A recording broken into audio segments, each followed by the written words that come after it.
Father's Day, nagluto ako ng chicken schnitzel, egg rolls at saka picadillo na Filipino version. Pero before that, naglinis muna ako kasi ang daming ganap this weekend. Sobra-sobra.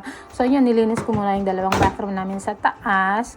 Tapos inayos ko yung mga laruan ni Madison sa bathroom. And then after that, pinaliguan ko siya para ready na gumala pagdating ng daddy niya. Tapos ako naligo na rin after that. Pero tingnan nyo muna ang aking ginawa. Maraming ganap ang nanay pag walang trabaho. Pero pag weekdays naman, super busy sa trabaho. Kaya yan, guys.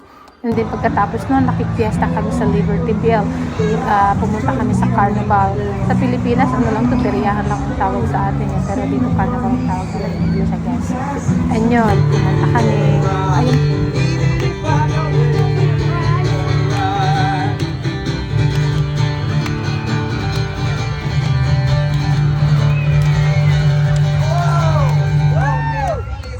Tapos, may nakita kaming bagong kasal.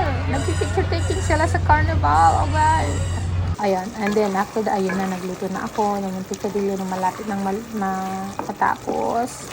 Tapos, yung chicken schnitzel. Kasi gustong-gusto ni Habi ito eh. Kaya gumawa ako. And then, remember nung nagluto ako ng Shanghai, marami akong ginawa. So, nakalagay sa freezer yung iba and then yung kalahati. Ngayon ko nang niluto. So, ang dami namin ulam. Dadalawa lang naman kaming kakain. So, yun.